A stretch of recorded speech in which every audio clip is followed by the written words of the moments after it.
একজন মসজিদে যাচ্ছে ফজরের নামাজ পড়ার জন্য। 5 ওয়াক্ত নামাজের মধ্যে সবচেয়ে গুরুত্বপূর্ণ নামাজ আসর এবং ফজরের নামাজ।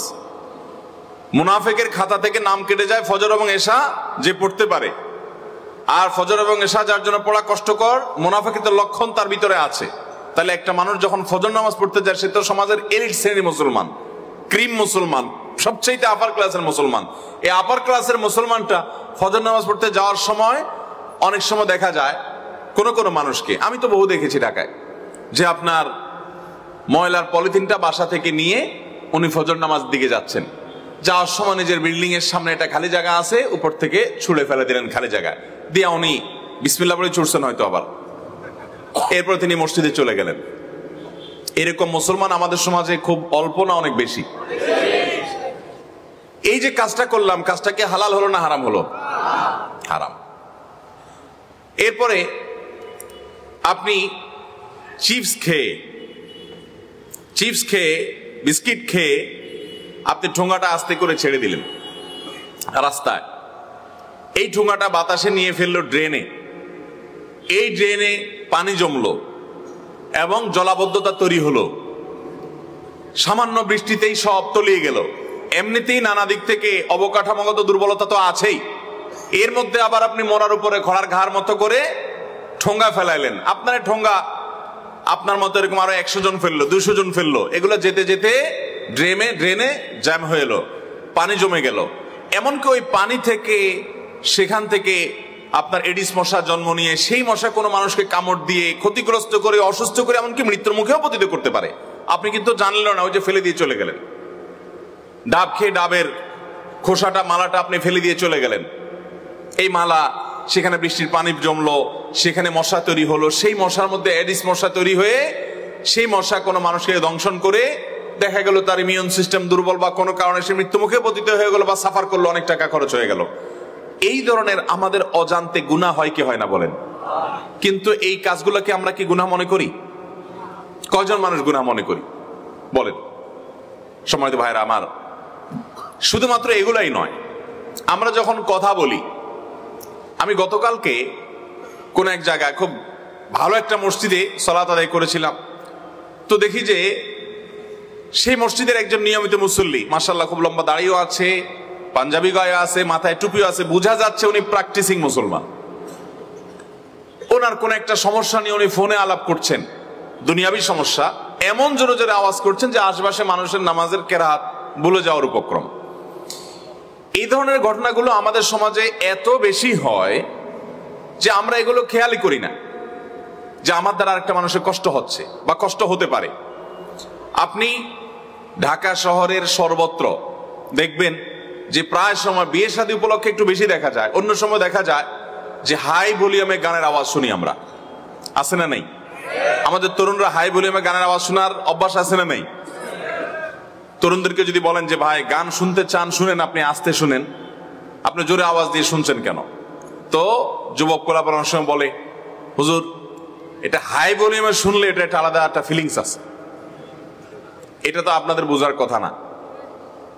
কিন্তু ভাই, আপনার ফিলিংসের কথা না হয় আমি বুঝলাম, কিন্তু আপনার গানের আওয়াজ আর একটা মানুষের কষ্টের কারণ যদি হয়, তাহলে এর কারণে আপনার শুধু গান শোনার গুনাই হবে না, এর কারণে মানুষকে কষ্ট দেওয়ার গুনাহ হবে, যেটা গান শোনার গুনার চাইতে কয়েক গুণ ভয়াবহ।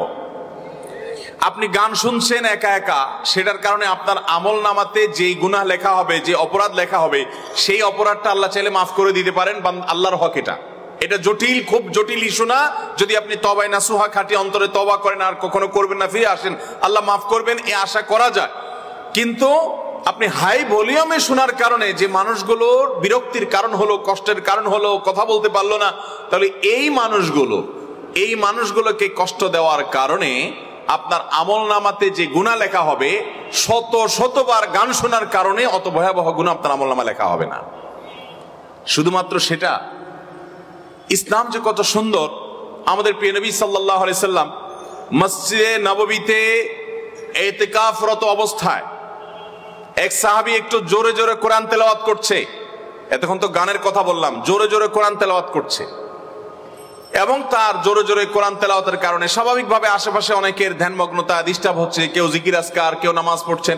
নবী আকরাম সাল্লাল্লাহু আলাইহি সাল্লাম তাকে বললেন, দেখো তুমি যাকে শোনাতে চাচ্ছ এই তিলাওয়াত, তিনি কোনো বধির নন, তিনি আলিমুম বিযাতিস সুদূর, তিনি সবকিছু শুনতে পান, মনের জল্পনাও যিনি জানেন, তাকে শোনাবার জন্য তুমি এত জোর করে পড়ার দরকার নাই।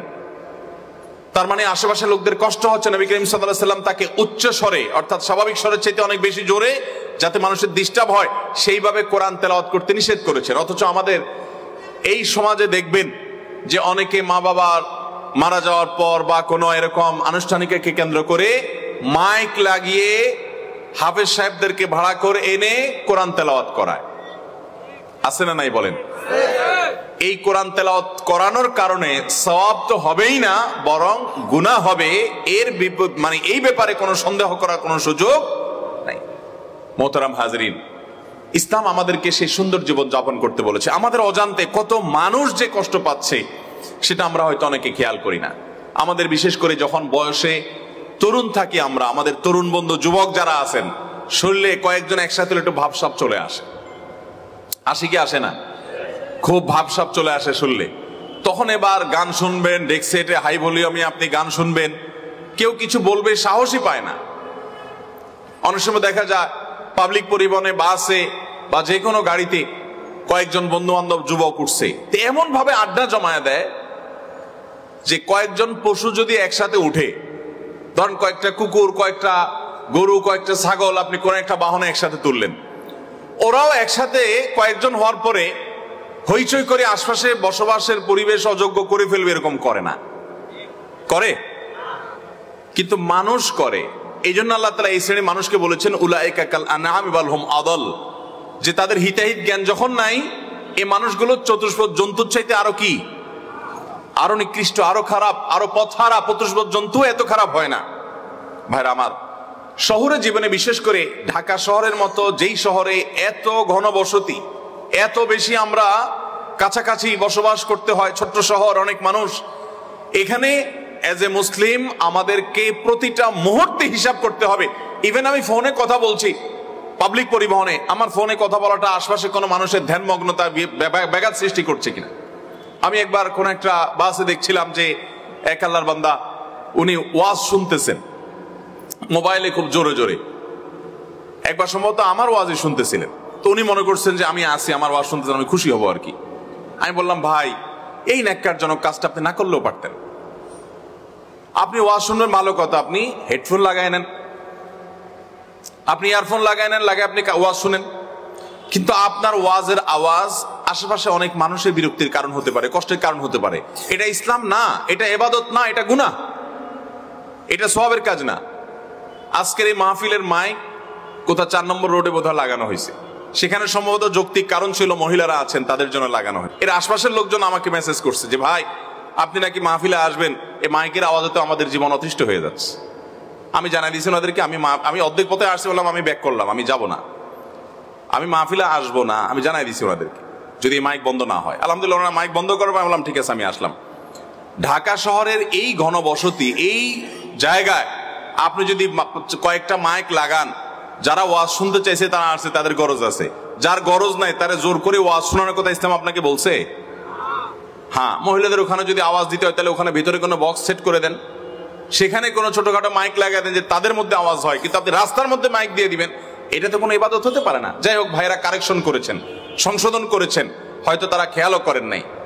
আমাকে একজন সাবেক সংসদ সদস্য তিনি বলেছেন, হুজুর আমার এলাকায় যত মাহফিল হয়, অনেক মাহফিল হয় শীতের মৌসুমে, যত মাহফিল হয় আমার বাড়ির দিকে একটা মাইক সব হুজুররাই লাগায়। যত গ্রুপের হুজুর আছেন, যত মতের হুজুর আছেন, হুজুরদের নিজেদের মধ্যে মত পার্থক্য যাই হোক না কেন, এই মাসালায় সব হুজুর একমত যে এই বেটারে ওয়াজ শোনাইতেই হবে।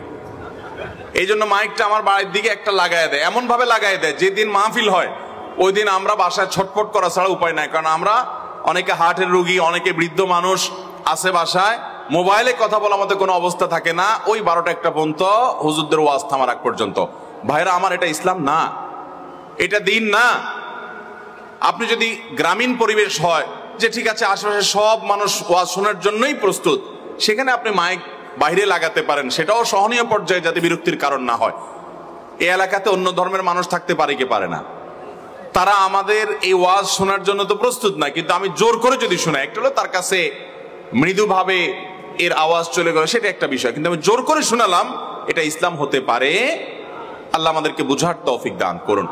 নবী করিম সাল্লাল্লাহু আলাইহি ওয়াসাল্লাম ওই জোরে তেলাওয়াত করা সাহাবীকে থামিয়ে দিয়েছেন। এটাই ইসলাম, যে মুসলমান কারোর কষ্টের কারণ হবে না। আলোর পথে 24 24 ঘন্টা শুধু ইসলাম প্রচার।